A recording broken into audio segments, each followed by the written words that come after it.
ইতালির মাটিতে সর্বপ্রথম সাইকেল চালাইলাম। আর সাইকেলটা হচ্ছে গিয়ে ব্যাটারি সিস্টেম, মানে চার্জ চলে গেলে আপনি পায়েতেও চালাইতে পারবেন, কোনো সমস্যা নাই। আর সাইকেলের চাকাটা কি মানে পুরাই অবাক, সেই একটা সাইকেল, প্রচুর দামে। এটা কমসে কম 1 থেকে 1200 ইউরো হবে, এমন জানি না, অতটা আইডিয়া নাই, যতটুকু জানি মানে মোটামুটি খুব ভালো আরামদায়ক সাইকেলগুলা। আর ইতালিতে সর্বপ্রথম যে কোনোই কাজে হোক, যে কোনোই ক্ষেত্রে হোক, সাইকেল লাগে। সাইকেল ছাড়া চলা অসম্ভব। দ্যাটস ওয়াই সাইকেলটা হচ্ছে গিয়ে একটা মানে নাইজেরিয়া হবে হয়তো তার, মানে সাইকেলটা খুব ভালো। বললাম চালাবো, একটু দিয়ে দিচ্ছি, মন মানসিকতা খুবই ভালো।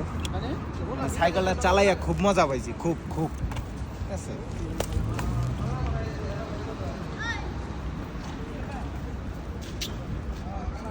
খুবই মজা সাইকেল চালাইয়া। যাই হোক, আমাদেরও ইনশাল্লাহ হবে কোনো একদিন, দোয়া করবেন আমাদের জন্য। খোদা হাফেজ।